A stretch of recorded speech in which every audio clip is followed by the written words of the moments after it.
The holidays are near, and that means there's more than usual gatherings. And as is usually the case, food is also involved. And as is often the case, the social circle is larger, and perhaps people will be there who are not accustomed to your food allergy boundaries. This can be difficult to navigate, and sometimes you can be at a loss for words, which is why we should discuss 5 tips for you for this month's Megan's Minute. Now, some questions are well-meaning, some questions come from genuine curiosity, and some questions may have some force behind them, coming from some pushy family and friends who haven't taken the time to understand your situation. It can get tiresome constantly re-explaining yourself. For this reason, I've got 5 tips to keep in your back pocket. These handy sayings will cover a lot of situations and help keep things brief and moving along. These are to the point, but can still be conveyed with a kind and warm tone. But they also get that meaning across. I hope one of these phrases will help you in any tricky situations you find yourselves in. While these don't have to be verbatim, hopefully they can at least get those juices flowing, and you can make up your own variation or flavor.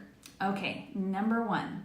If people are turning the conversation from questions into accusations, or it's just starting to go down this heated avenue that you don't want it to go, you can assert your boundaries with a simple phrase like, I'm willing to have this conversation if ...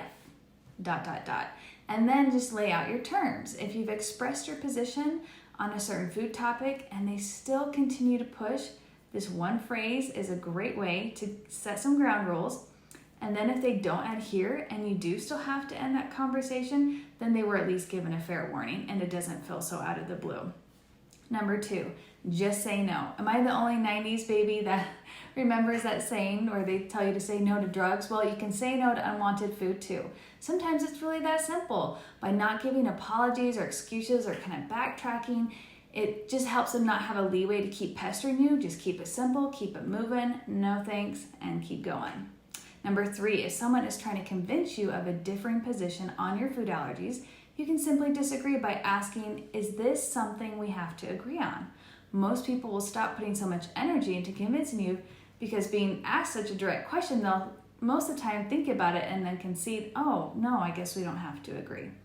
Number 4, if someone has a differing opinion on your food allergy management, instead of getting into an argument, you can simply say, that's interesting, and then change the subject. You don't have to get into it and defend your position constantly to every aunt and uncle and second cousin. If they clearly have their opinion and you don't have the time or energy to go at it with them, you can just pass over it and save it for another time. Number 5, lastly, speed matters, which is hard for a speed talker like me. But the way to help keep things from turning from a molehill into a mountain is to slow down your words. This allows you more time to think. It helps your body not get all tensed, and for your breathing to remain calm. I hope these 5 tips will help keep conversations pleasant and enjoyable and help you avoid those conversations that can end up hurting feelings this holiday season. We want things to stay merry and bright. And remember, if things do happen to turn heated, an important part of being in a relationship is repair. Sometimes we have to say sorry or be willing to forgive or try again later. After all, we're all human. Happy holidays, everyone. May your greetings be safe and inclusive and warm. For other topics on how to handle life with food allergies, be sure to check out Allergic Living's IGTV or their YouTube channel for more Megan's Minute and their plethora of knowledge. Happy holidays. See you next time.